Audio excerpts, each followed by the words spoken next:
1,00,000 మంది శివభక్తులతో కలిసి మహారుద్రాక్ష పూజలో పాల్గొనండి. వెంటనే కాల్ చేసి మీ పేరును నమోదు చేసుకోండి. నమస్తే రమగారు. నమస్తే జయ. రమగారు, మీరు అడపా చిరంజీవి గారిది కపాలదుర్గంలో నుంచి కొన్ని స్టోరీలు చెప్పుకుంటూ ఉన్నాం కదా, ఇవాళ ఏమన్నా చెప్పుకుందామండి? దయ్యాల దిబ్బ వజ్రాల హారం. అబ్బో, ఎంత బాగుందో రమగారు. దయ్యాల దిబ్బ వజ్రాల హారమా? అడపా చిరంజీవి గారు రాసిన చాలా కథల్లోంచి ఇదొక కథ. అయితే క్లాసిక్ బుక్స్ వాళ్ళు ఈ పుస్తకాలని ప్రింట్ చేశారు. ఓకే. క్లాసిక్ బుక్స్ మీరు ఆన్లైన్ సంపాదించవచ్చు ఈ పుస్తకాలని, లేకపోతే ఫ్లిప్కార్ట్లో దొరుకుతాయి.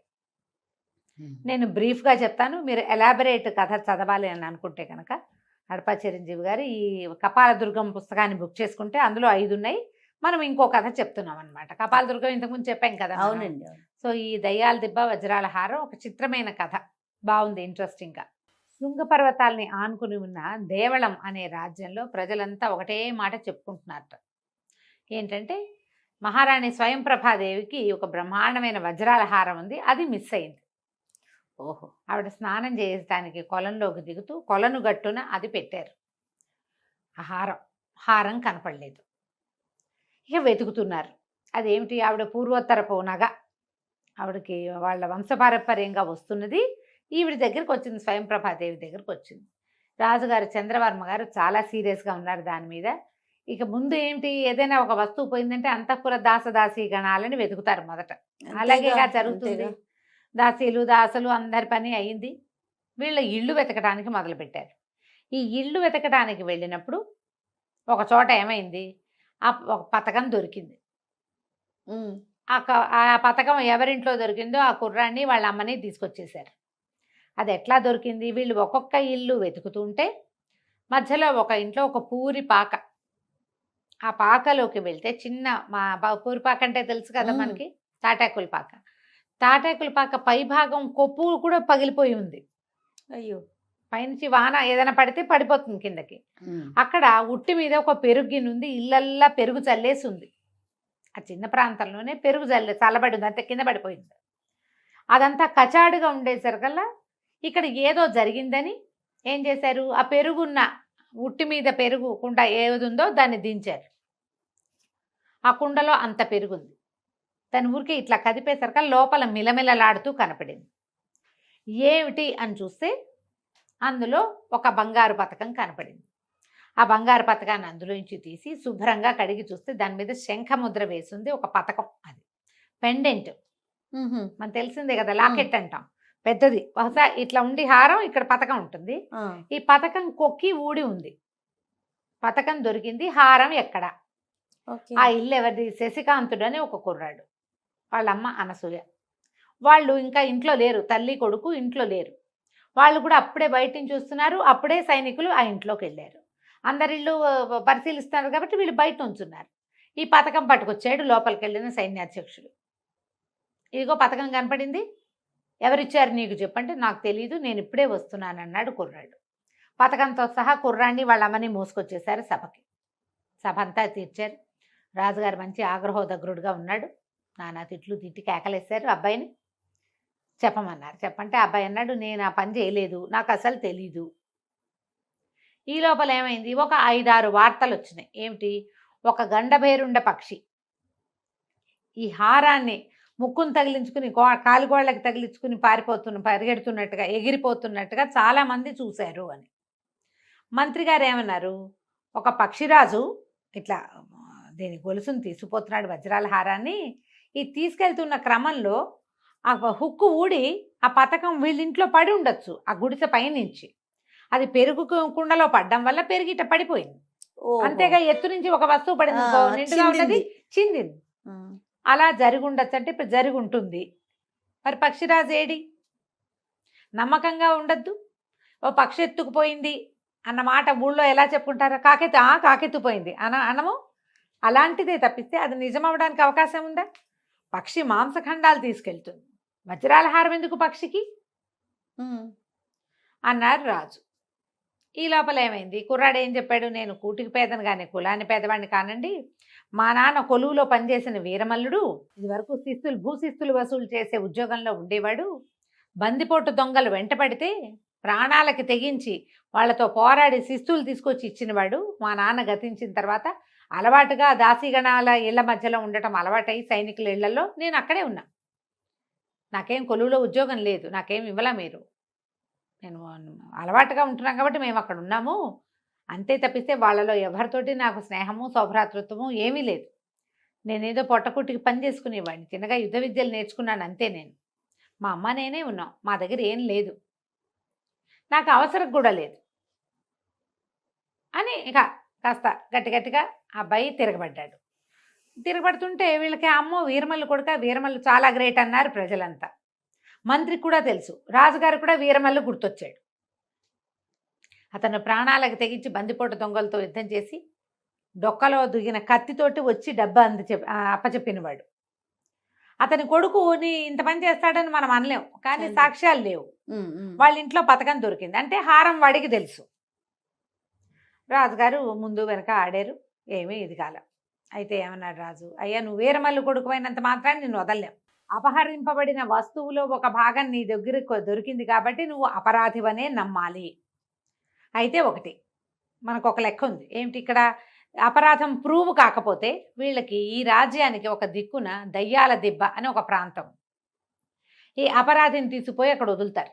ఓహో, వాడు నేరం చేయకపోతే తెల్లవారి తిరిగి వస్తాడు, నేరం చేస్తే ఇక అంతే కథ. ఓకే. కానీ ఎప్పుడు ఆ దయ్యాల దెబ్బకి వెళ్ళి తిరిగి వచ్చిన వాడు ఎవడి దాఖలా లేవు ఇప్పటిదాకా.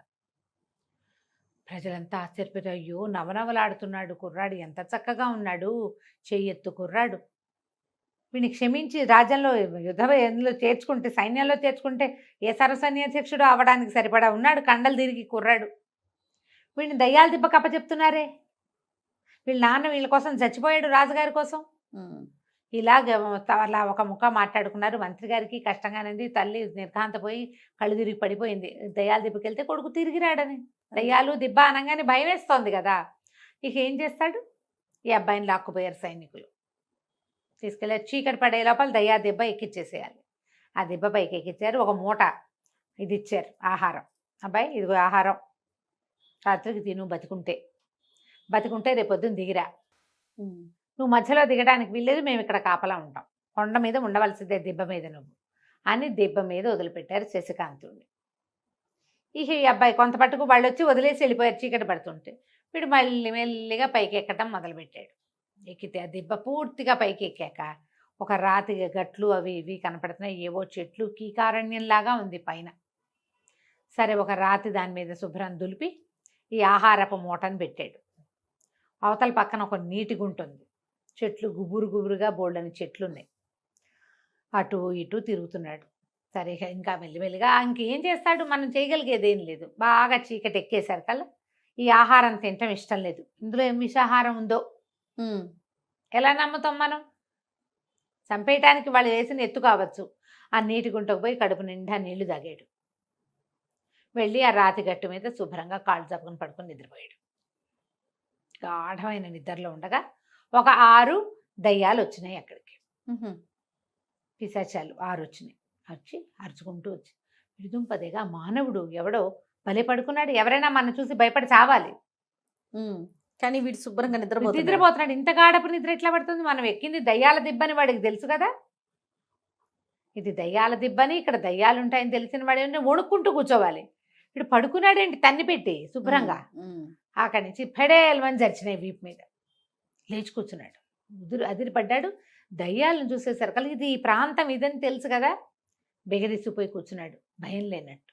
ఏరా అబ్బాయి ఎందుకు భయపడలేదంటే, భయానికి ఏముంది, నాకేం భయం, నీకు ఎన్ని గుండెలు అన్నాయి. ఎన్ని గుండెలో నేను ఎప్పుడూ లెక్క పెట్టుకోలేదన్నాడు. ఆ లెక్క మీకు కావాలంటే మీరు ఇంకోటి లెక్కెట్టాలి అనేసరికల్లా దయ్యాలు ఆశ్చర్యం, అమ్మో వీడికి భయం లేదే, చెప్పరా చెప్పు నీకు ఎన్ని గుండెలో చెప్పు అంటే కుర్రాడేమన్నాడు, దానికేముంది నాకు చాలా గుండెలు ఉన్నాయి, 2-3 ఇంట్లో కూడా పెట్టొచ్చాను, ఈ నా గుండెలు లెక్క పెట్టాలంటే ఈ చెట్టుకి ఎన్ని కాయలు ఎన్ని ఆకులు ఉన్నాయో అన్ని గుండెలు ఉన్నాయి నాకు. వెంటనే దయ్యాలు ఆశ్చర్యం, అమ్మ మాట్లాడుతున్నాడు వీడు అంటే లెక్క పెట్టమంటున్నాడు. సరే మేము లెక్క పెడతాం అన్నారు. అనేసరికల్లా వీడన్నాడు, మీరే ఎలాగ లెక్క పెడతారు, ఇంకా మీ ఫ్రెండ్స్ ఎవరో భూతాలు ఉన్నారన్నారుగా వాళ్ళని కూడా పిలవండి అన్నారు. ఆనంగానే వీళ్ళేవో పిచ్చి పిచ్చి కేకలు పెట్టినాయి దయ్యాలు. ఒక పెద్ద భూతాల గుంపు ఒకటి వచ్చింది అక్కడికి. ఇవేమో 6 దయ్యాలు ఉన్నాయి, గుంపు వచ్చింది. వచ్చాక మేమందరం లెక్క పెడతామన్నారు వాళ్ళు. అంటే కుర్రాడు అన్నాడు, అలా కాదు, మీరు నా గుండెలు లెక్క తెలుసుకోదలిచిన వాళ్ళు ఎవరు, మేము 6గురం అని చెప్పినాయి దయ్యాలు. మరి భూతాలు కూడా 6గురే ఉండాలి, ఇంతమంది ఉంటే ఎట్లా, సమానంగా ఉండాలిగా.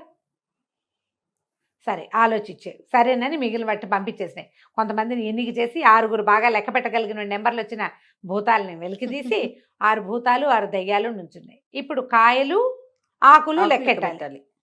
లెక్క పెట్టుకోండి, కింద పడినా కూడా లెక్క పెట్టాలి సుమా. లెక్క పెట్టాక అప్పుడు నా గుండె లెక్క చెప్తాను మీకని వాళ్ళని అటు పంపించి కాళ్ళు తప్పు పడుకున్నాడు మళ్ళీ. ఇక అవి ఇప్పుడు రావు, ఆ పని చేసుకుంటూ ఉంటాయి. ఈ లోపల ఇట్లా పడుకునేసరికి అతనికి ఒక నవ్వు వినపడింది. ఆశ్చర్యపోయాడు, ఎవరో ఉన్నారు కొండ మీద, ఈ గుట్ట మీద. చూసేసరికల్లా చెట్ల వెనకాల ఒక ముస్సిలి ఆయన, చాలా వృద్ధుడు, ఎండిపోయిన శరీరంలో ఒక ఋషీశ్వరుడు కూర్చున్నాడు. ఈ కుర్రాడు లేచి దగ్గరికి వెళ్ళాడు.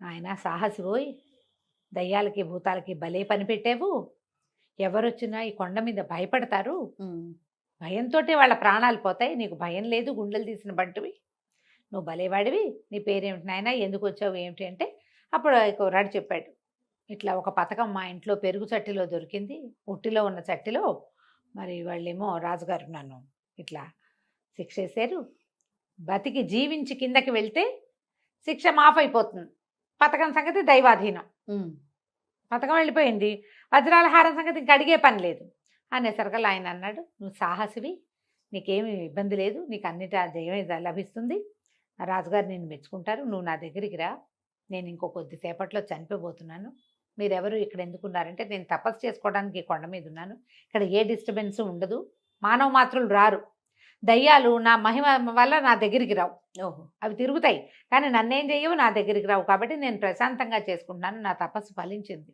నాకు మోక్షం లభించబోతోంది, కొద్దిసేపట్లో నేను చనిపోతా, నా దగ్గర అద్భుతమైన పరకాయ ప్రవేశ విద్య ఉంది, అది ఇస్తాను నీకు అని చెప్పి కాళ్ళు కడుక్కునిరా నీకు చెప్తానన్నాడు. కుర్రాడు వెళ్ళి నీటి గుంటలో కాళ్ళు చేతులు మొహం కడుక్కొచ్చి ఆయన దగ్గర కూర్చుంటే ఆయన ఒక మంత్రాన్ని ఉపదేశం చేశారు, అది ఎట్లా చెయ్యాలో. ఉపదేశం అయ్యింది, ఈ అబ్బాయి అంతా తెలుసుకోగానే ఆయన కాస్త పడి చనిపోయాడు. ఇక ఏం చేస్తాడు, సరే ఆ దయ్యాలు భూతాలు ఏమో కాకులు కాయలు లెక్కెట్టుకుంటున్నాయి, ఇతను అన్ని పుల్లలన్నీ ఏరి చుట్టుపక్కల ఉన్నవన్నీ ఓ 2 రాళ్ళు కొట్టి కొంచెం మంట సృష్టించి ఆయనని దహనం చేసాడు కొండ మీద. నీటి గుంటలో పోయి స్నానం చేసి గట్టు మీద కూర్చున్నాడు. తెల్లవారిపోతోంది. ఎప్పుడైతే సూర్యోదయం అవబోతోందో దయ్యాలు భూతాలు అన్నీ ఎగిరిపోయినాయి, వాటి లెక్క తేలలేదు, ఎప్పటికి తేలుతాయి, చెట్ల మీద ఆకులు కాయలు లెక్క పెట్టడం సులువా, ఓ పక్క నుంచి పెట్టుకుంటూ రావాలి, ఎప్పుడవుతుంది, అది పెద్ద మామిడి చెట్టు అదేమో. తెల్లారేసరికల్లా ఇంకేముంది ఇక్కడ చేసేది, కొండ దిగి వెళ్ళటం మొదలుపెట్టాడు. ఈ గుట్ట దిగి వచ్చిన వాడిని చూసేసరికల్లా నిర్ఘాంతపోయారు సైనికులు. ఊరినిచ్చి ఇచ్చరిపిడుగు ఎలా ఉన్నాడు వీడు, సరే వీడిని వెంట పెట్టుకు తీసుకెళ్లేసరికి రాజుగారు చాలా మెచ్చుకున్నారు సభలో. భలేవాడివి, నువ్వు చాలా ధైర్యశాలివి, నీ దగ్గర ఏ తప్పు లేదు, అందుకే నీకే భయం లేదు అని చెప్పి ఒక పళ్ళె నిండా బంగారు కాసులు పోసి అప్పచెప్పారు. నువ్వు రాజ్యంలో పని చేయదలుచుకుంటే సైన్యంలో పని చేయొచ్చు, నీకే ఉద్యోగం కావాలంటే ఆ ఉద్యోగం తీసుకో అని ఆ డబ్బు ఇచ్చారు. ఇస్తే అబ్బాయి ఏమన్నాడంటే, చాలా సంతోషం మహారాజా, కానీ వీరమల్లుడి కొడుకు మీద అపరాధం వేసి కొండ మీదకి దయ్యాల గుట్ట మీదకి పంపించారనే మాట నేను జన్మాంతం మోసుకోవాలి. ఆ పక్షి పట్టుకెళ్ళిన వజ్రాల హారం అది ఎక్కడుందో దాన్ని పట్టుకొస్తే గానీ నేను కొలువులో చేరను. దానికోసం ప్రయత్నం చేసి తీరుతా. అది కదంబ రాజ్యం వైపు ఎగురుతూ వెళ్ళిందని వార్తలు వచ్చాయి వీళ్ళకి. నేను ఆ రాజ్యానికి వెళ్ళి వెతుకుతాను, నా ప్రయత్నం నేను చేస్తానంటే సరే రాజుగారికి నచ్చింది ఆ మాట. అలాగే నన్నాడు. ఈ రాజుగారు ఇచ్చిన వరహాలు పట్టుకుని తల్లి కొడుకు ఈ రాజ్యాన్ని వదిలిపెట్టి ప్రయాణం మొదలుపెట్టారు. ఎక్కడికి వెళ్ళారు, ఏం చేశారు మనం వచ్చే భాగంలో చూద్దాం. బాగుంది రమ్మగారు. నమస్తే అండి. నమస్తే. దయ్యాల దిబ్బ వజ్రాల హారం చెప్తున్నాం కదా. రెండో భాగంలోకి వచ్చాం. అమ్మ కొడుకు బయలుదేరి వెళ్ళారు. వీళ్ళు ఏం చేశారంటే రాజుగారు ఇచ్చిన వరహాలన్నింటినీ పాత బట్టల సంచిలో పెట్టుకుని వెళ్ళిపోయారు. వెళ్తే వెళ్ళగా నడిచి ఆ కాలంలో నడకలే కదా, ఏదైనా వాహనం దొరికితే దొరికినట్టు. సరే ఏదో బండి దొరికింది, ఒక ఊరు చేరారు. మొత్తానికి చేరితే ఒక పేదరాశి పెద్దమ్మ ఇంట్లో ఆగారు. నాయన ఇంకా నడవలేనురా అయ్యా, ఇంకేదైనా మార్గం చూద్దామంటే ఆ పేదరాశి పెద్దమ్మ చూస్తుందన్నమాట. పిల్లడు కాళ్ళు పిసికి వాళ్ళ అమ్మకి కాస్త దగ్గర కూర్చుని కుశలం కనుక్కుంటుంటే ఆవిడంది, చాలా మంచివాడమ్మా నీ పిల్లాడు, మీరు ఒక పని చేయండి, మీరు కదంబ రాజ్యానికి వెళ్ళాలి కదా, కొంతమంది వ్యాపారస్తులు వచ్చారు, వాళ్ళు వెళ్ళిపోతున్నారు, వాళ్ళు ఆ వైపుకి వెళ్తారు, వాళ్ళతో పాటు వెళ్దురు కానీ మీరని చెప్పి ఆ బండి వాళ్ళతో వ్యాపారస్తులతో ఏర్పాటు చేస్తుంది. వాళ్ళు ఏమన్నారు, మేము మహేంద్ర రాజ్యం వెళ్ళిపోతున్నాం, మహేంద్ర నగరానికి వెళ్తాం, దారిలో కదంబ రాజ్యానికి వెళ్ళొచ్చు, ఒక చోట దింపుతాం, మీరు కొద్దిగా చిన్న దారి పడితే వెళ్ళిపోతారు. సరే తల్లిని బండెక్కించి ఆ బండి వాళ్ళతో పాటు వెళ్ళిపోయాడు శశికాంతుడు. తల్లి తీసుకుపోయాడు. తీసుకెళ్ళి మెల్లిగా కదంబ రాజ్యంలోకి ఎంటర్ అయ్యారు. అక్కడ ఒక సత్రంలో దిగారు. దిగి లోపల గదుల్లో ఉండొచ్చు, వాళ్ళు భోజనము పెడతారు, ఏదో వీళ్ళైనా వండుకోవచ్చు. సరే తల్లిని కొంచెం కంఫర్టబుల్గా ఉంచి, అమ్మ ఊళ్ళోకి వెళ్ళి చూసొస్తాను, ఏదైనా ఇల్లు దొరుకుతుందేమో చూస్తా, అసలు ఇక్కడ ఆనుపాను కనుక్కుందామని. ఈ కదంబ రాజ్యం ఏంటంటే వజ్రాల వ్యాపారులకి పెట్టింది పేరు. ఈ నగ ఏ నగనైతే ఈ పక్షి పట్టుకొచ్చిందో అది ఎవరికైనా దొరికితే దాన్ని అమ్మాలంటే కదంబ రాజ్యంలో అమ్మాలి. అక్కడ రత్నాల వ్యాపారం పెట్టింది పేరు. సరే ఏం చేశాడు, ఇతను రోడ్ల మీదకి తిరుగుతున్నాడు. వెళ్తూ ఉంటే ఒక చోట ఒక తనయుడు వాడే ఒక కుర్రాడు, చెయ్యెత్తు ఉన్నవాడు, ఏమిటో కూర్చుని కళ్ళు తుడుచుకుంటున్నాడు ఒక చోట. వీరికి కాస్త అనిపిస్తుంది, నాయుడు వాడు అంత 25 ఏళ్ల వాడు, ఎవరైనా కళ్ళు తుడుచుకుంటారా, ఏడుస్తారా రోడ్డు మీద కూర్చుని, ఏదో కష్టం వచ్చింది వీడికని పోయి వాడి దగ్గర కూర్చున్నాడు. నీ పేరేమిటి మిత్రమా, ఎందుకు దుఃఖపడుతున్నావు, ఏదైనా బాధపడుతున్నావా, ఏదైనా అయ్యిందా, ఏదైనా ప్రమాదం జరిగిందా, ఏదైనా పోగొట్టుకున్నావా అని ప్రశ్నించాడు. ఆ కుర్రాడి పేరు దేవముఖుడు. ఆడేం చెప్పాడంటే, మా అమ్మ నేనునే మాకెవరు లేరు, మా అమ్మ చిన్న పన్న పనిచేసి డబ్బు సంపాదిస్తుంది, నాకు కూడా క్షత్ర విద్యలు వచ్చు కానీ ఉద్యోగం సద్యోగం ఏం దొరకలేదు, ఏదో తేలిగ్గా చేసుకునేవాళ్ళం చిన్న పనులు, మా అమ్మ దగ్గర కొంచెం డబ్బులు కూడినాయి, ఒక మంచి గేదెను కొనుక్కురమ్మని డబ్బులు ఇచ్చింది, డబ్బులు పుచ్చుకొచ్చాను నేను. పుచ్చుకొస్తే ఒక వ్యాపారస్తుడు ఒక జబ్బు గేదె అనేది ఇంత దాని పొట్ట ఇంత లావుగా అంటే అది ఈనమవుతోందని నాకు నమ్మించి, మామూలుగా ఏం చేస్తారంటే ఈతకి సిద్ధంగా ఉన్న గేదెను కానీ ఆవును కానీ కొనుక్కుంటారు పాల కోసం. వెంటనే ఇంటికి తీసుకెళ్ళి 3-4 రోజుల్లో ఈంతే వెంటనే పాలు వ్యాపారంలోకి దిగిపోవచ్చు. నేనేమో అట్లా నమ్మాను. వాడు కాస్త దానికి చాలా రేటు తీసుకుని మా అమ్మ ఇచ్చిన డబ్బులన్నీ లాగేశాడు. ఆ గేదె కాస్త 4 అడుగులు వేయకుండానే చచ్చిపోయింది. అయ్యో. అతనేమో నువ్వు చూసుకుని కొనుక్కోవాలి, నాకేం సంబంధం అని వెళ్ళిపోయాడు. కనపడలేదు, నాకేం చేయాలో తెలియటంలో, ఇంటికి వెళ్ళి మా అమ్మకి ఏం సమాధానం చెప్పాలో, 2 ఏళ్ళగా కూడబెడుతున్న డబ్బులు అని దుఃఖపడుతున్నాను, ఏం చేయాలో తోచక అనేసరికల్లా కుర్రాడు అన్నాడు, లోపల నుంచి జేబులోంచి డబ్బులు తీసి రాజుగారు ఇచ్చిన వరహాలు దాచుకున్నాడు కదా, ఈ ఊరు వస్తున్నప్పుడు జాగ్రత్తగా చిన్న మూట కట్టి తెచ్చుకున్నాడు, అందులోంచి లెక్క పెట్టి వాళ్ళ అమ్మ ఇచ్చిన డబ్బులు వాడి చేతికి ఇచ్చాడు. మీ అమ్మకి ఈ డబ్బులు ఇచ్చేయి, రేపొద్దునరా నిన్ను మోసం చేసిన వ్యాపారస్తుడి పని పడదాం మనం, నీకు అతను మొహం గుర్తుందంటే గుర్తున్నాడు అన్నాడు. డబ్బులు వద్దన్నాడు కానీ ఒప్పుకోవాలి శశికాంతుడు. కాదు నువ్వు డబ్బులు పెట్టుకెళ్ళు, ఇంటికి వెళ్ళి గేదా లేకుండా డబ్బులు లేకపోతే మీ అమ్మ ఏమంటుంది, డబ్బులు పెట్టుకెళ్ళమన్నాడు. సరే దేవముఖుడు వెళ్ళిపోయాడు. ఈ శశికాంతుడు కాస్త అటు ఇటు తిరిగి సత్రానికి వెళ్ళిపోయాడు. రాత్రి ఏదో అన్నాలు తిని పడుకున్నారు. మర్నాడు పొద్దున ఈ వ్యాపారపు కూడలి సంతలు ఎక్కడ పెట్టారో అక్కడికి వచ్చాడు. వస్తే దేవముఖుడు కూడా వచ్చి ఉన్నాడు అక్కడ. సరే ఇద్దరు కలిసి నడుస్తుంటే ఈ లోపల ఏమైంది, వీళ్ళకి ఒక బండి కనపడింది పెద్దది. ఒక 10 మంది బలశాలుడైన వ్యక్తులు లాక్కొస్తున్నారు. దాని మీద ఒక ఏనుగు చచ్చి పడి ఉంది. ఏనుగు చనిపోయింది రాజుగారికి. దాన్ని పాతి పెట్టడానికి తీసుకెళ్తున్నారు. ఈ మామూలు గజశాలలో ఉండే ఏనుగులనైతే వదిలేస్తారు అడవుల్లోకి తీసుకెళ్ళి శరీరాన్ని. కానీ ఇది పట్టపుటేనుగు, దానికి రాజలాంఛనాలతోటి పాతి పెడతారు. చెప్పారు ఈ మాట. సరే ఏమన్నాడు, 10 వీళ్ళ వెనకాల వెళ్దామని చెప్పి ఆ ఏనుగును తోసుకెళ్తున్న వాళ్ళ వెనకాలే ఈ కుర్రాళ్ళిద్దరూ నడవటం మొదలుపెట్టారు. ఆ ఏనుగుని ఒక శ్మశానం వైపు తీసుకుపోయారు. దాన్ని ఒక బండి మీద పెట్టారు. ఆ బండి మీద పెట్టేది ఆ బండి అక్కడే ఉంది. వీళ్ళు గొయ్యి తవ్వాలి, అంత ఏనుగుని పాతి పెట్టాలంటే ఏదో 4 అడుగులు తవ్వితే చాలదు కదా, పెద్ద గొయ్యి. వాళ్ళు గోతులు తవ్వుకుంటున్నారు వాళ్ళ దారిని వాళ్ళు. ఈ లోపల ఇతను అన్నాడు, అబ్బాయి నేను వచ్చేదాకా శరీరాన్ని ఒక చోట పెట్టాలి, ఒక మంచి ప్లేస్ చూడు అంటే ఆశ్చర్యపోయాడు. ఏం చేస్తావు మిత్రమా అన్నాడు. నీకు తెలియదులే, మనం ఒక పని చేస్తాము అని చెప్పి ఈ శ్మశానంలో ఒక పక్కన గుబురుగా ఉన్న చెట్ల మధ్య ఈ శశికాంతుడు తన శరీరాన్ని వదిలిపెట్టేసి ఆ ఋషి దగ్గర నేర్చుకున్నాడు కదా పరకాయ ప్రవేశ విద్య, ఆ పరకాయ ప్రవేశ విద్యతోటి ఏనుగులోకి ప్రవేశించాడు. ఆ బండి మీద ఉన్న ఏనుగు కాళ్ళు జాడిచ్చి లేచి నుంచుంది. వాళ్ళ దగ్గర వాళ్ళు తవ్వుకుంటున్నారు. ఈ ఏనుగు నుంచోవటం అది వాళ్ళు ఎవ్వరూ గమనించాల. అది తవ్వుడు పెద్ద పని కదా. గోతులోకి దిగాక పైన ఏం జరుగుతుందో వాళ్ళకి కనపడ్డు కూడా కనపడదు. దానికి అవును. కాపలా ఎందుకు? చచ్చిన ఏనుగుకి దాన్ని వదిలి వీళ్ళ దాన్ని వీళ్ళు పని చేసుకుంటున్నారు. ఆ ఏనుగుని వెంబడి పెట్టుకుని నడవటం మొదలుపెట్టాడు. దేవముఖుడికి చెప్పాడు ఏనుగు మనిషి గొంతుతోటే, మిత్రమా, నువ్వు ఎక్కడైతే నువ్వు గేదెని కొన్నావో అక్కడికి తీసుకెళ్ళు. ఆ వ్యాపారస్తుని పట్టుకొని నన్ను నమ్ముతానని చెప్పాలి నువ్వు. ఆశ్చర్యపోయాడు, కానీ బయలుదేరాడు. బయలుదేరి ఇద్దరు నడవటం మొదలుపెట్టారు. ఏనుగు, దాని వెనకాల వీడు దేవముఖుడు.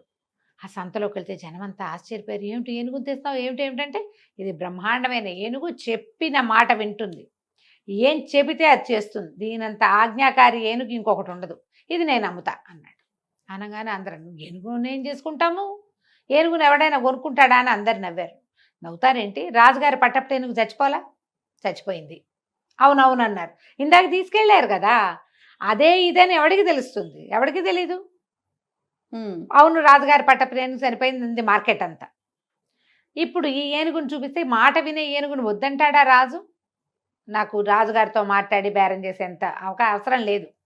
ఎవరైనా కొనుక్కోండి, రాజుగారికి మారు బేరానికి అమ్ముకోండి, మంచి రేట్ ఇస్తా. ఈ వ్యాపారస్తుడు ఎవడైతే గేదెని అమ్మాడో వాడొచ్చి నుంచున్నాడు. దేవముఖుడు గుర్తుపట్టి, ఈ ఏనుగు మాట వింటుందన్న గ్యారంటీ ఏమిటి అని అడిగాడు ఆ వ్యాపారస్తుడు, ఆ గేదె అమ్మినవాడు. దేవముఖుడు అన్నట్టు పరీక్ష చేసుకో కావాలంటే అనేసరికల్లా ఆ ఏనుగుని అడిగాడు, నీ దొర కదా అయినా, మీ రాజు, నీ ప్రభు, ఇతనికి ఎట్లా దండం పెడతావు చెప్పు ఏనుగు అంటే అది తొండం ఎత్తి గీంకరించింది, ఇట్లా దండం పెడతాను. ఎవరైనా మీ రాజును ఏదైనా చేయడానికి వస్తే ఏం చేస్తా అంటే పక్కన ఉన్న గుమ్మడికాయను ఒక తొక్కు తొక్కింది, దాన్ని అట్లా చిత కొడతానని. అందరూ చప్పట్లు కొట్టారు, ఆశ్చర్యపోయారు. మాకంటే మాకు అన్నారు.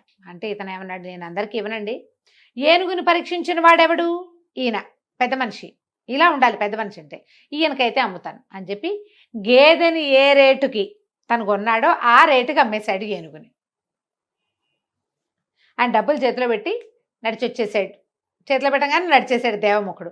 4 అడుగులు వేయగానే ఏనుగు బొక్క బొరల పడింది, అంతేగా వెళ్ళిపోయింది బాడీలోకి.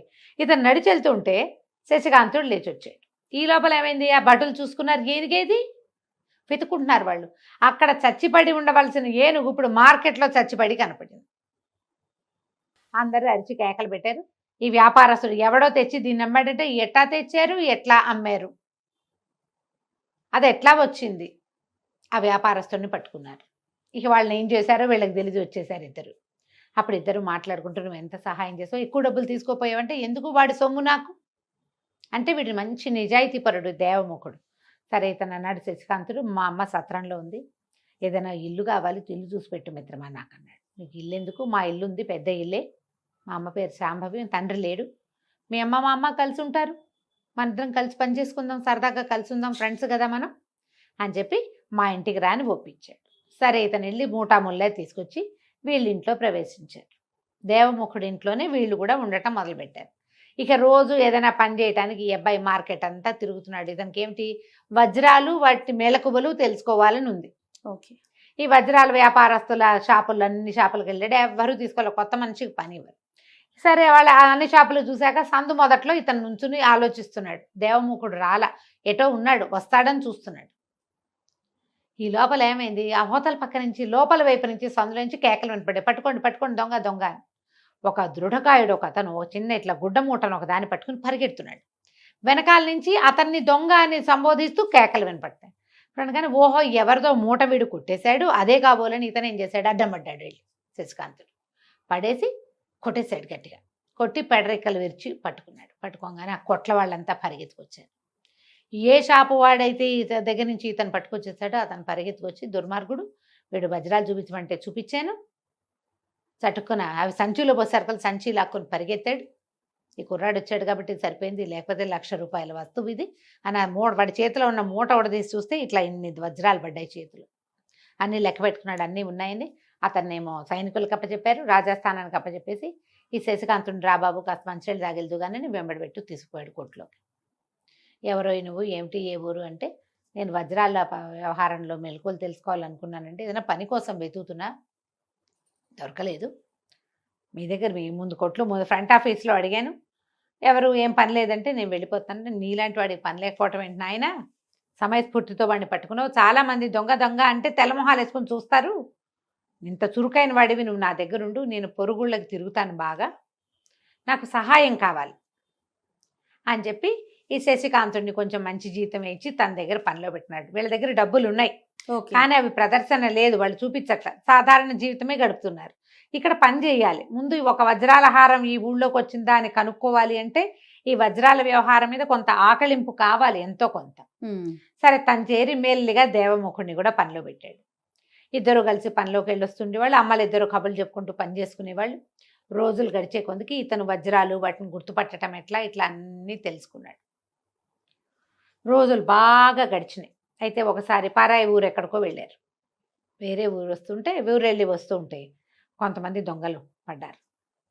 ఈ దారి దోపిడీ వాళ్ళు, తర్వాత ఏమో బందిపోట్లు, ఇలాంటి ప్రమాదాలు ఉండేవి ఆ రోజుల్లో. ఊరికి మధ్యలో చిట్టడవులు అవి ఉండేవి. పడేసరికల్లా ఈ శశికాంతుడు చాలా సమయస్ఫూర్తితోటి ఆయన్ని రక్షించి ఆయన దగ్గర ఉన్న నకిలీ వజ్రాలు ఇప్పించి అసలు వజ్రాలు దాపెట్టించి ఇంటికి చేర్చాడు. దాంతో ఆయన బాగా నమ్మకం వచ్చింది. ఆయన నమ్మాక ఇతను ఏం చేశాడు, వచ్చేటప్పుడు రాజుగారి దగ్గర నుంచి ధవళ రాజు నుంచి వచ్చేటప్పుడు ఆ వజ్రాల హారం తాలూకు నకలు గీయించుకొచ్చాడు, ఫోటో సేమ్ బొమ్మ. అదే మామూలుగా హారాలు అవి భద్రపరిచేటప్పుడు ఖజానాలో ఏం చేస్తారంటే దానికి ఒక బొమ్మ గీసి పెడతారు. ఓహో, అది మిస్ అయితే దాని ఇది ఉండటం కోసం మనం ఫోటోలు తీసుకుంటున్నాం కదా ఇప్పుడు, అట్లా ఈ పథకం లేకుండా ఉన్న హారం ఫోటో ఇతని దగ్గర ఉంది. చూపించాడు, ఇలాంటిది ఏదైనా మీకు అమ్మకానికి వచ్చిందంటే ఆయన అది చూడగానే చెప్పాడు, నా దగ్గరికి రాలా. కీర్తిముఖుడని మన స్నేహితుడు ఒకడు, అతను ఇది చాలా ఖరీదైపోయి అయిన వజ్రాల హారం, ఇది నేను కొనలేను, అతను కొంటాడు, అతని దగ్గరికి వెళ్ళి కనుక్కుందాం. ఇతను మెల్లిగా జరిగిన సంగతి చెప్పాడు. దాన్ని ఆనుపాను కనుక్కోవాలి నేనంటే కీర్తిముఖుడి దగ్గరికి తీసుకుపోయాడు. ఆయన అన్నాడు, నేను కొనలేదు, నేను కూడా కొనలా, నాకు చూపించాడు, నేను అంత ధర పెట్టలేను అనుకున్నాను. అయితే అదే సమయానికి ఇంకా కొంతమంది వ్యాపారులు వచ్చారు, ఈ హారాన్ని ఒక బాటసారి తీసుకొచ్చాడు, అతను అమ్మకానికి పెట్టాడు, మేమెవరం కొనలేమన్నాం. అయితే ఈ వచ్చిన వ్యాపారస్తుల ద్వారా నాకు తెలిసింది, ఈ పక్కన హిరణ్యపురం అనే ఒక రాజ్యం, దానికి మణిభూషణ్ అని రాజుగారు, ఆయన కూతురు కాంచనమాలకి వజ్రాల హారాలంటే చాలా ఇష్టం, ఎంత ఖరీదైనా అమ్మాయికి ఉంటుంది, ఆమె కొనగలదని నేను అక్కడికి పంపించాను. ఆ బాటసారి అక్కడికి వెళ్ళాడో లేదో అమ్మాడో లేదో అయితే మనకు తెలియదు. 100% ఇది హిరణ్యపురానికి వెళ్ళింది, మన ఊళ్ళో ఎవ్వరు కొన్నా వ్యాపారస్తుల సర్కిల్లో నా దగ్గర ఒక అద్భుతమైన హారం వచ్చింది అని వాళ్ళు చెప్పుకుంటారు. వారమో నెల మీటింగ్స్లో ఎక్కడా చెప్పలేదు అంటే ఇక్కడ కొనలా, అందరూ నా అంత వాళ్లే ఉన్నారు. అది కొనగలగాలంటే రాజ్యాలు ఉన్న వాళ్లే కొనగలుగుతారు. కొన్ని గుర్రాలు కొన్ని ఏనుగులు కూడా ఇవ్వాల్సి వచ్చేంత ఖరీదది. అబ్బో అనేసరికల్లా సరే వెళ్ళామనుకున్నారు. ఇంకా హిరణ్యపురం వెళ్ళిపోవాలి, మనం రాజకుమార్తెని కనుక్కోవాలి. సరే ఉద్యోగానికి మేము ఇంకా రావండి, వేరే ఊళ్ళు పని ఉంది వెళ్ళిపోతున్నామని చెప్పేశారు వాళ్ళు వ్యాపారస్తుడికి. అమ్మలిద్దరికి చెప్పుకున్నారు, ఒకళ్ళనొకళ్ళు కాపాడుకోండి అయినా, జాగ్రత్తగా ఉండండి అయినా అని పంపించారు. ఈ కుర్రాళ్ళిద్దరూ ఇక బయలుదేరారు, హిరణ్యపురానికి బయలుదేరారు. రాత్రిపూట చెట్ల మీద పడుకుంటూ అమ్మ ఇచ్చిన ఆహారం ఏదో తింటూ, మధ్యలో ఏవో పళ్ళు తింటూ, ప్రయాణం కూడా బాగా రాస్తారు, చక్కగా రాస్తారు కదా. చిరంజీవి గారి రైటప్పే చాలా బాగుంటుంది, హాయిగా ఉంటుంది, హడావిడి హైరానా ఉండకుండా చక్కగా ఇన్ఫర్మేషన్ ఇచ్చేస్తారు. ఈ బాగా ముందుకు వెళ్ళేసరికల్లా వీళ్ళు ఒక రాజకుమార్తెను కలవాలనుకుంటున్నారు. అదే ఎక్కడ ఉంది ఆవిడ ఏమిటి అనేది వీళ్ళకి ఏం తెలియదు. వీళ్ళు కొంచెం కత్తి గిత్తి పట్టుకునే వెళ్ళారు, ఆ మాత్రం యుద్ధ విద్యలు వచ్చిన వాళ్లే కదా. అయితే ఏమైంది, వీళ్ళు చెట్టు మీద పడుకున్నారు. తెల్లవారి తర్వాత వీళ్ళు వెళ్తుంటే ఒక పులి గాండ్రింపు, ఒక అమ్మాయి కేక వినపడ్డాయి వాళ్ళకి. ఇంటా అని చూస్తే సరిగ్గా పులి అమ్మాయి ఇట్లా ఉన్నారు ఎదురు బదురుగా. ఆ పిల్ల ఇట్లా బిగుసుకుపోయింది. పులి ఏ క్షణానైనా దూకొచ్చు, కదిపితే దూకేస్తుంది, అమ్మాయి మీద పడుతుంది. వీళ్ళకి ఏం చేయాలో అర్థం కాల. దేవముఖుడు కూడా బిగుసిపోయినాడు. ఇంతలో ఏమైంది, ఇతనికి ఏం కనపడింది, ఈ పులి అమ్మాయి అవతల భాగంలో ఒక చచ్చిపోయిన పెద్ద పక్షి ఒకటి కనపడింది, పక్షి శరీరం. వెంటనే ఏం చేశాడు, నన్ను పట్టుకో అని దేవముఖుడికి చెప్పి ప్రాణాలు వదిలేశాడు. ఈ పరకాయ ప్రవేశ విద్యతోటి రివ్వుమని పక్షి మీదకి, పక్షి లోపలికి వెళ్ళిపోయి ఒక్క ఎగురుతోటి పక్షి లేచింది. అదేమిటి, చిన్నది కాదు, పెద్ద గండభేరుండల్ లాంటిది. ఈ పూలొక్క దూకు, ఎప్పుడైతే ఈ కదలిక రెక్కల చప్పుడు వచ్చిందో, అంత పక్షి మామూలు పిట్ట కదిలితేనే రివ్వుమంటుంది, ఇంత పెద్ద రెక్కలుండి ఇంత గోళ్ళు ఉన్న గండభేరుండాలు కదిలితే ఎంత గాలి వస్తుంది, కదలిక పెద్దది వస్తుంది. ఆ పులి దూకేది. ఆ దూకపోతున్న పులిని పట్టేసుకుంది గండపేరుండం గోళ్లతోటి. ఒక్క ఎగురు ఎగిరింది. ఆ అమ్మాయికి అర్థం కాలే ఏం జరుగుతుందో. ఆ అమ్మాయి గండపేరుండం శవాన్ని చూసింది. అది ఎటా లేచిందో తెలియలే, పులి లేదు. ఇటు చూస్తే ఒక కుర్రాడు, ఇద్దరు కుర్రాళ్ళు పక్క పక్కన నుంచున్నారు. ఒకడు రెండో వాడిని పట్టుకుని కనపడుతున్నాడు అంతే. కుర్రాళ్ళు చూస్తున్నట్టే ఉంది. ఆ అమ్మాయి నిర్ఘాంతపోయి ఉండగానే ఈ గండపేరుండం తీసుకెళ్ళటం ఏమిటి, పైనుంచి పైకి ఎగిరి పులిని కిందకు వదిలేసింది. అది ఒక నీటి వాగులో పడి చచ్చిపోయింది పులి. ఆ గండపేరుండం మళ్ళీ వచ్చి వీళ్ళ దగ్గర వాలటం ఏమిటి, చచ్చిపోవటం ఏమిటి. వెంటనే కళ్ళు తెరిచి చూశాడు ఇతను. ఆ అమ్మాయికి అర్థం కాలే ఏం జరిగింది ఇక్కడ, ఇది ఎట్లా జరిగింది అని. ఆ అమ్మాయి ఆహా అని 10 సార్లు అడిగేసరికి ఇతను చెప్పదలుచుకోలే. శశికాంతుడికి ఈ రహస్యం చెప్పడం ఇష్టం లేదు. కానీ దేవముఖుడు పల్లెటూరు వాడు అమాయకుడు గబగబా చెప్పేశాడు. మా స్నేహితుడికి మిత్రుడికి పరకాయ ప్రవేశ విద్య వచ్చు, అతనే ఇందులోకి వచ్చి ఇట్లా చేశాడు అని చెప్పేసరికల్లా అమ్మాయి ఆశ్చర్యపోయింది. నువ్వెవరు ఏమిటి అంటే, నా పేరు కాంచనమాల, హిరణ్యపురపు రాజకుమార్తెని, వేట కోసం వచ్చాను అంటే ఆడబోయిన తీర్థం ఎదురైంది వీళ్ళకి. వెతకపోయిన తీగ కాళ్ళకడ్డం పడింది. సంతోషించారు. అప్పుడు మెల్లిగా ఈ విషయం అంతా చెప్పారు. చెప్పేసరికి అలా అమ్మాయి అంది, నాతో రండి, నన్ను కాపాడారు. ఆ వజ్రాల హారం ఏముంది, ఇచ్చేస్తా మీకు కావాలంటే. అయితే నేను దాన్ని కంసాలకి ఇచ్చున్నాను, ఏ స్వర్ణకారుడికి ఇచ్చాను. ఆ పథకానికి, అది పథకం లేదు కదా, అది ఇట్లా హారంగా ఉంది, దానికి సరిపడా పథకం చేయమని కొన్ని వజ్రాలు పచ్చలు కెంపులు ఇచ్చి చేయమన్నా. హారం అతని దగ్గర ఉంది. మరి 2 రోజులు రండి నా దగ్గరికి, ఉండండి మా దగ్గర, అది అవగానే నేను మీకు ఇస్తాను అనేసరికల్లా అమ్మాయి అనుకుని వెళ్దాం అనుకున్నారు. ఈ లోపల కొంతమంది సైనికులు ఈ అమ్మాయికి చెలికత్తే వచ్చారు, తీసుకుపోయారు. వెళ్ళింది చక్కగా గుర్రాల మీద పడి ఇప్పటిదాకా నడిచారు, ఏదో తిరుగుతున్నారు.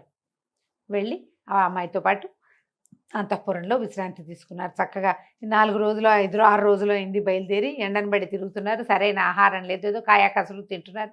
శుభ్రమైన భోజనం పెట్టి చక్కగా చూసుకున్నారు.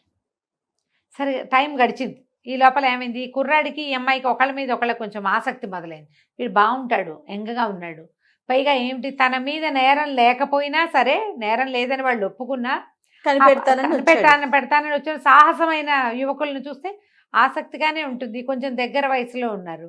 ఈ దేవముఖుడికేమో అమ్మాయి చెలికెత్తే నాగమల్లో ఏదో దాని మీద కొంచెం ఆసక్తి వస్తుంది. వీళ్ళు కొంచెం ఫ్రెండ్లీగా ఉంటారు. 2 రోజులు 3 రోజులు గడుస్తుంది. కంసాలు ఇంకో 2 రోజులు టైం పడుతుంది అన్నాడు.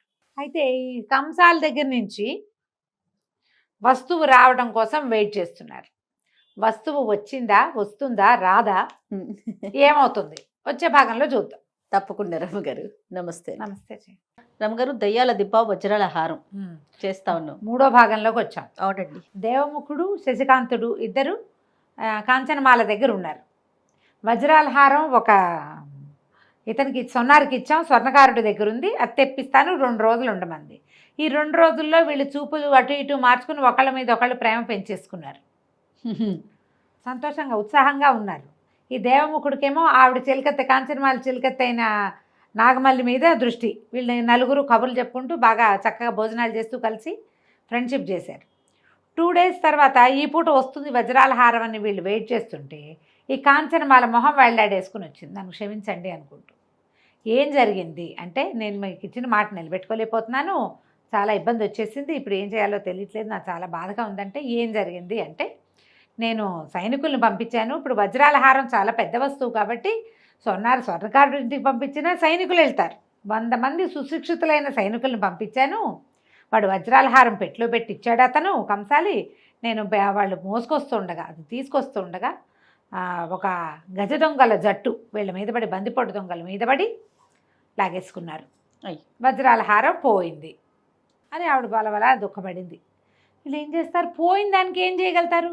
కానీ శశికాంత్ అన్నాడు, అది ఎక్కడున్నా సరే, ఎవడు పట్టుకెళ్ళినా సరే, నేను అది తేవాల్సిందే, అది తీసుకెళ్ళి మా రాజుగారి చేతిలో పెట్టాల్సిందే, నా నిర్దోషిత్వం నిరూపించుకోవాల్సిందే. ఎవరు ఎక్కడ ఏమిటి ఏ పక్కకి వెళ్ళారో వివరాలు కనుక్కోండి, నేను దాని సంగతి చూస్తానన్నాడు. యువరాణి కొంచెంసేపు ఏదో మాట్లాడి కాస్త దిగులుగా కూర్చొని లేచి వెళ్ళిపోయింది. వీళ్ళిద్దరూ మాట్లాడుకుంటున్నారు, దేవముఖుడు శశికాంతుడు. కరెక్ట్గా వాళ్ళ ఇంట్లో నుంచి వజ్రాల హారం బయటకు వస్తుందని గజ దొంగలకు ఎలా తెలుసు? దోపిడీ దొంగలంటే ఎట్టా వస్తారు? ఏవో ఇళ్ల మీద పడతారు, రాత్రిళ్ళు పడతారు. ఓ వస్తువు ఈ దారిని వస్తుందని వాడికి ముందు తెలిసిందంటే ఎవరో చెప్పు ఉండాలిగా. కరెక్ట్గా దానికోసమే వచ్చి అదొక్కటే పట్టుకెళ్తారా ఎవరైనా? ఒకడైతే పోని అలాగే చేయొచ్చు, చేతికి అందింది లాక్కుపోతాడు. గుంపు వచ్చేట పట్టుకెళ్ళారు అంటే ఇక్కడ ఏదో మతలబు ఉంది. ఈ కంసాలు ఎవరు, ఇల్లు ఎక్కడ, ఏమిటి వివరాలు కనుక్కున్నారు. ఆ కంసాల పేరు భూషయ్య. వీళ్ళిద్దరు ఏం చేశారు, చీకటి మాటన కొంచెం ఎత్తి మీదకి ఉత్తరీయాలు చెంగులు లాక్కుని తలుపు కొట్టారు. తలుపు కొట్టేసరికి ఆ భూషయ్య ఎవరన్నాడు, ఏమిటి ఎవరో చెప్తే కానీ తలుపు తీవా అని బేస్ వాయిస్లో మాట్లాడారు. తర్వాత ఏమో దొర మీకు డబ్బులు పంపించాడు అన్నారు. అనగానే ఇంతప్పుడే ఎందుకు వచ్చారు, చీకటి పడి రాలేదు ఏమిటి, తలుపు తీసేసరికల్లా ఏముంది వేరే వాళ్ళు ఎవరో కనపడ్డారు. వాడికి అలవాటైన దొంగలు కనపడలా. తెల్లబోయాడు. ఎవరు అనేసరికల్లా బాగా 2 దెబ్బలేసి కొట్టి కేకలేసి ఎవరికి ఇచ్చావు, ఎలా ఇచ్చావు, ఏం చేసావు అనేసరికి నేనేం చేయను, నా ప్రాణాల మీద తీపి నా భార్య పిల్లల్ని చంపేస్తామన్నారు. ఒక బందిపోటు నాయకుడు ప్రచండు అతనిది ఎత్తు. ఆ హారం తనకి ఇవ్వమని శతవిధాలా ఇచ్చేసాడు. హారం కనుక తనకి ఇచ్చేస్తే వాళ్ళకి నీకు ఎలా పరిచయం అంటే ఎప్పుడు వాళ్ళు దొంగ ఎక్కడి నుంచైనా దొంగ సొత్తు తెస్తే ఇతని దగ్గరే కరిగించుకుంటారు. ఇలా చేస్తారు కదా స్వర్ణకారుల పనులు ఉంటాయి పాపం. ఏదో ప్రాణాల మీద తీపో డబ్బు మీద ఆశో ఎవరికైనా ప్రలోభం తప్ప చూడు పాపం. అవునండి. అందుకని నేను వాళ్ళతో అలవాటు ఉంది. వాడేమో ఈ హారం ఇచ్చేయమన్నాడు, యువరాణి వాకిట్లో రోడ్డు మీద నిలబెట్టి ఉరిది ఇస్తుంది అని నేను భయపడ్డాను. అయితే నువ్వు వాళ్ళకి ఇచ్చినట్టు ఇవ్వు, ఏ రోజు ఇస్తావో చెప్పు, ఆ రోజు లాక్కుపోతామన్నారు. అందుకని వాళ్ళకి చెప్పేశాను, లేకపోతే నన్ను చంపేస్తారు వాళ్ళు. నాకు ఇన్నాళ్ళు వాడి దగ్గర డబ్బులు తీసుకున్నది బాగానే ఉంది, కానీ ఇప్పుడు వస్తువు ఇవ్వకపోతే చంపేయటం ఖాయం.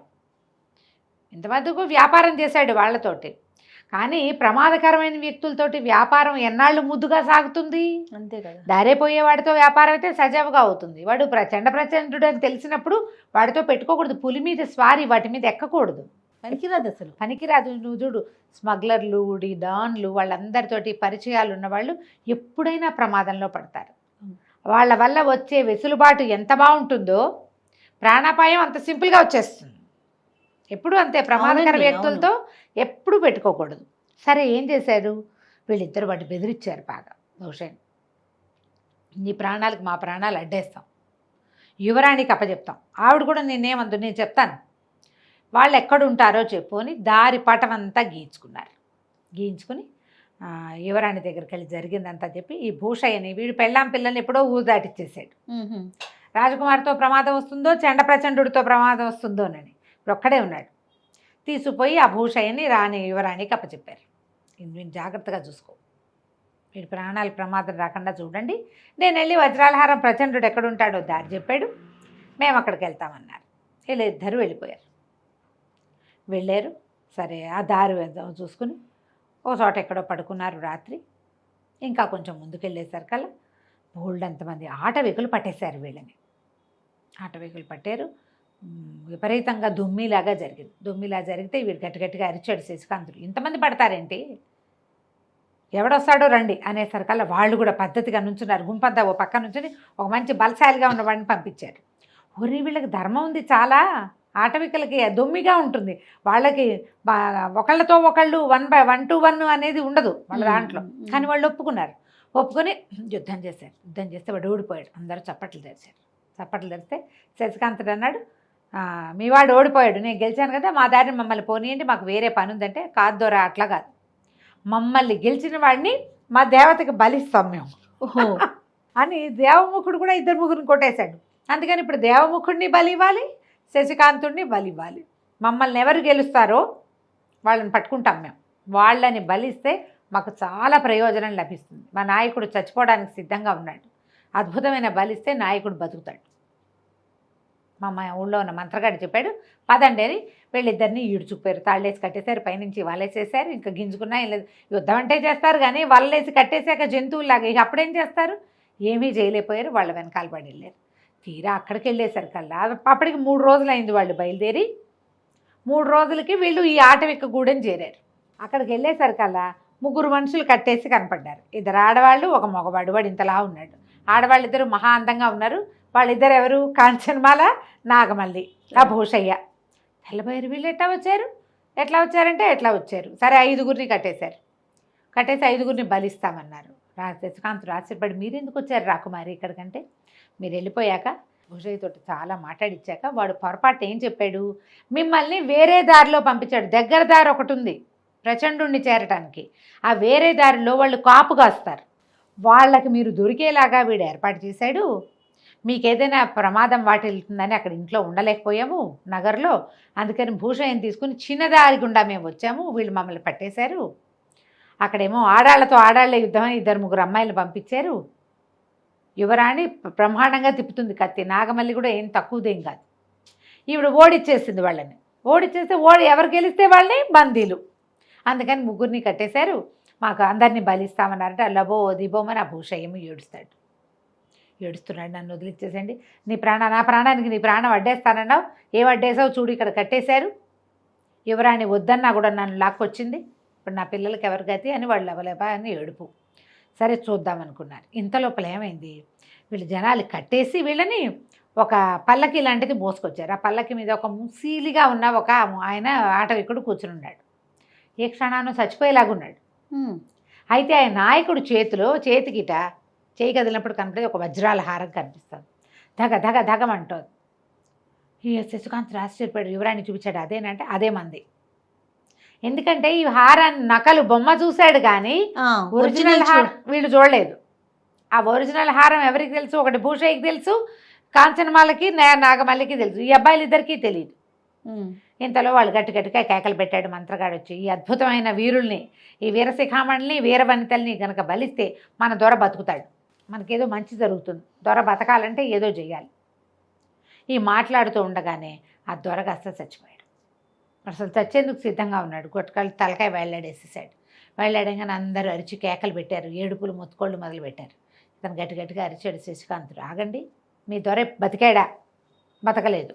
ఎప్పుడైనా ఇంతకుముందు చచ్చిపోయి బతికాడంటే ఇంతకుముందు కాదు, ఇప్పుడే అలా అనుకుంటున్నాం. బలి కంటే ముందే చచ్చిపోయాడు అతను. నాకు తెలుసు మీ అమ్మవారు మిమ్మల్ని బలి ఇవ్వద్దంటోంది, నాకు చెప్పింది అన్నాడు. అనేసరికల్లా మంత్రగాడు ఆశ్చర్యపడి, మా అమ్మవారు మాకేనాడు చెప్పలేదు, పెద్ద శాంభవ విగ్రహం ఉంది అక్కడ, మీరందరూ చూస్తూ ఉండగానే ఇట్లా వంగి నా చెవిలో ఒక మాట చెప్పింది, బలి ఇవ్వద్దంటోంది అంటే మేము ఒప్పుకోమన్నారు. వాళ్ళు ఒప్పుకోమంటే మీ నాయకుడితోటి చెప్పిస్తాను చూడండి అన్నాడు. చూడండి అని తాళ్లతో కట్టేసి ఉంచారు కదా, ఒక్క నిమిషంలో శశికాంతుడు తల వెళ్ళడేసాడు, నాయకుడు లేచి మాట్లాడటం మొదలుపెట్టాడు. ఇతనికి పరకాయ ప్రవేశ విద్య వచ్చు కదా, ఆ చనిపోయిన నాయకుడు శరీరం లోపలికి వెళ్ళిపోయాడు. వెళ్ళటం ఏమిటి, వెంటనే ఘోషణగా వద్దు వీళ్ళని వదిలేయండి, ఈ నాగరికుల్ని, అమ్మవారు చెప్పింది వంగి వీడి చెవిలో చెప్పడం నేను చూశాను, ఆ క్షణాన్ని నా ప్రాణం పోయింది, ఆ మాట చెప్పడానికే నన్ను మళ్ళీ బతికించింది, ఈ వజ్రాల హారాన్ని వాళ్ళకి అప్పచెప్పి వాళ్ళని పంపించేయండి అని చెప్పేసి నాయకుడు పడిపోయాడు. వెంటనే శశికాంతుడు తలెత్తేసాడు. తర్వాత ఏం జరిగిందో మనం వచ్చే భాగంలో తెలుసుకుందాం. ఓకే రమ్మగారు, నమస్తే. నమస్తే చేయ. దెయ్యాల దిబ్బ వజ్రాల హారం లాస్టే చివరి భాగంలోకి వచ్చాం. యాక్చువల్గా ఇది చిన్న భాగమే జయ. మన ఈ పుస్తకాల గురించి చెప్పుకోవాల్సిన విషయాలు చాలా ఉన్నాయి. అడపా చిరంజీవి గారు, ఆయన చాలా మెచ్చుకోవాలి. పాపం ఒక్క కథ కోసం అడిగితే ఆయన 10 కథలు చెప్పండి అమ్మా అన్నారు ధారాళంగా. చాలా బాగున్నాయి కూడా. ఉన్నాయి క్లాసిక్ బుక్స్ వాళ్ళు ప్రింట్ చేశారు జయ.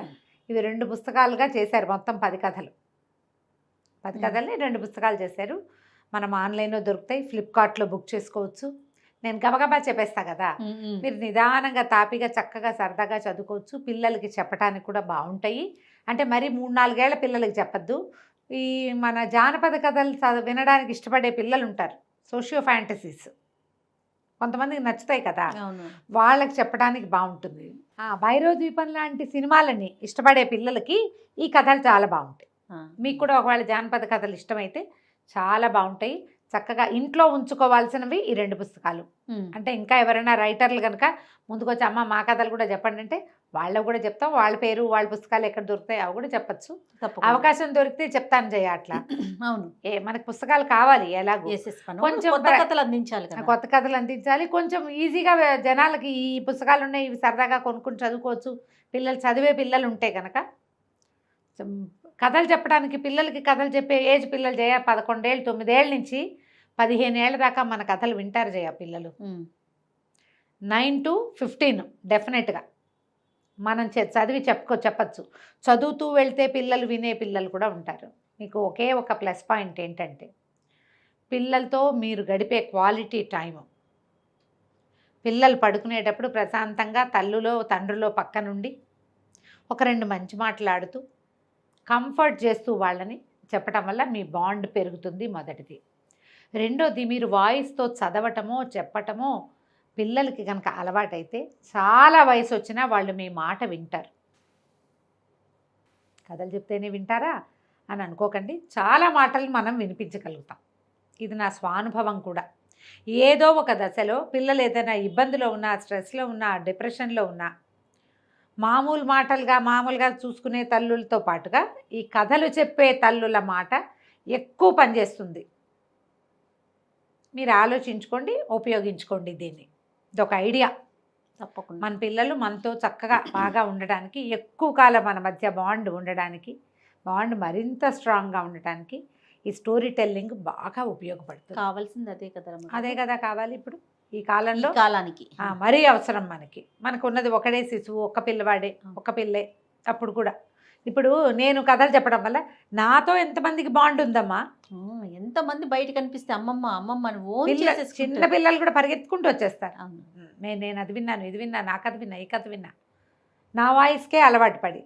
ఇదే తల్లి అయితే ఇంకా ఎంత క్లోజ్నెస్ డెవలప్ అవుతుంది.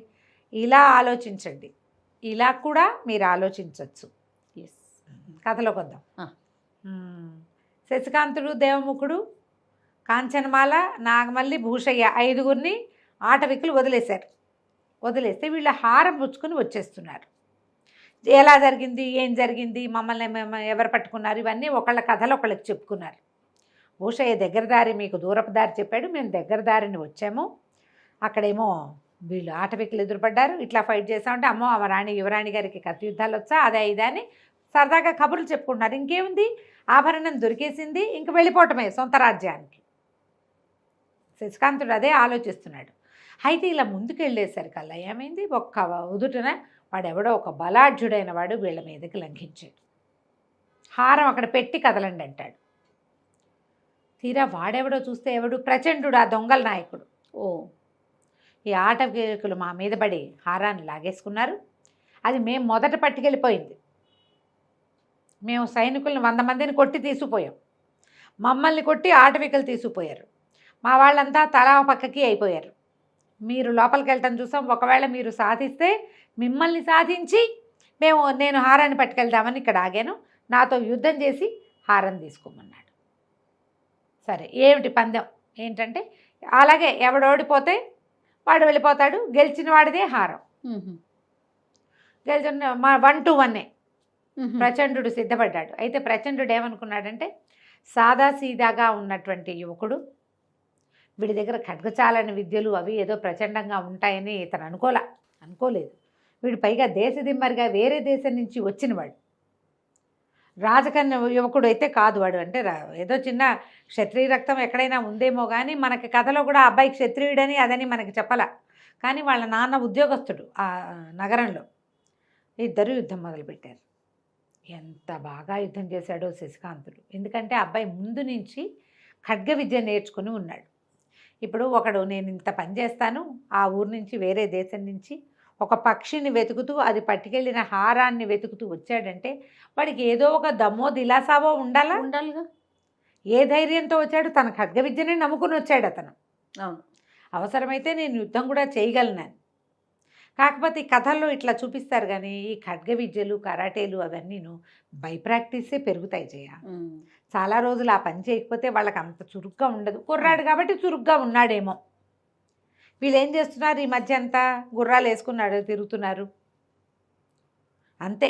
ఇతను ఇప్పటిదాకా ఈ అబ్బాయి ఫైట్ చేసిన సీనే లేదు. ఒకటే ఫస్ట్ సీను ఆటవికలతోటి ఫైట్ చేసింది. ఈ ప్రచండు ఇతను విపరీతంగా కొట్టుకున్నారు. చివరికి శశికాంతుడి చేతిలో కత్తి ప్రచండు చేతిలో కత్తిని ఎగరగొట్టేసింది. కత్తి ఎగిరి ఎక్కడో పడిపోగానే ప్రచండు నోరు మూసుకొని నుంచున్నాడు. తీసుపో, నువ్వు గెలిచావు కాబట్టి. ధర్మం ఉంది, ఆటవికుల దగ్గర కూడా ధర్మాలు ఉన్నాయి. అదే సరే వదిలేశాడు. నేను ఎంతో ఆశ పెట్టుకున్నాను, ఈ గుంట నక్క భూషయ్యని మాత్రం నాకు ఇచ్చేసే. వీడు మమ్మల్ని మోసం చేశాడు, నేను తీసుకొచ్చేసాడు, నీకేమో దారి చెప్పాడు, యువరాణిని వెంట పెట్టుకొచ్చాడంటే ఇతను ఏమన్నాడంటే, నన్నేమైనా చేస్తేనే నువ్వు భూషయ్యని పట్టుకెళ్ళగలవు. భూషయ్యకి చెప్పాను నీ ప్రాణానికి నా ప్రాణం అడ్డని. ఇప్పుడు వాణ్ణి నీకు ఇచ్చేస్తే ఎలా కుదురుతుంది? నేను ఆ మాట చెప్పి ఈ వస్తువు ఎక్కడుందో కనుక్కున్నాను. నేను తీసుకెళ్ళి యువరానికి అప్పచెప్పాను. నేనుండగా భూషయ్యని ముట్టుకోవడానికి వీల్లేదు. భూషయ్యని ఇవ్వను, హారాన్ని ఇవ్వను. నేను గెలిస్తే భూషయ్య నావాడే, హారము నాదేనన్నాడు. ఇప్పుడు గెలిచాక ఇక పళ్ళు పిండుకుంటూ ప్రచండుడు ఇంకేమీ చేయలేక వెనక్కి వెళ్ళిపోయాడు. ఈ హారాన్ని పట్టుకుని వచ్చేసారు. భూషయ్యని అతని ఇంట్లో వదిలిపెట్టారు. రాకుమార్తెని ఆమె చెలికత్తెని రాజ్యంలో వదిలిపెట్టి లోపలికి వెళ్ళిపోయారు. లోపలికి వెళ్ళిన తర్వాత ఆడందరూ మాట్లాడుకున్నాక చెప్పింది, అమ్మ ఇతనే నా ప్రాణాలు రక్షించాడు, అడవిలో పులిబారి నుంచి రక్షించాడు అని చెప్తే తండ్రి అన్నాడు, అలాగేనమ్మా తన్నే వివాహం చేసుకుందు కానీ అని ఒప్పుకున్నాడు. మన శశికాంత్ అన్నాడు, నన్ను మా రాజ్యానికి వెళ్ళనివ్వండి, నేను ఈ హారాన్ని సమర్పించి వచ్చిన తర్వాత అప్పుడు నేను రాజకుమార్తెని వివాహం చేసుకుంటానంటే బోళ్ళంతా గుర్రాలని వాటిని ఇచ్చారు బై వెళ్ళటానికి. వీళ్ళ రాజ్యం దాకా మరి ఇంత ప్రయాణం చేయాలిగా. ఈ కదంబ రాజ్యము దీన్ని దాటాలి, మహేంద్ర నగరాన్ని దాటి వెనక్కి వెళ్ళాలి. రాజ్యంలోకి వెళ్ళారు.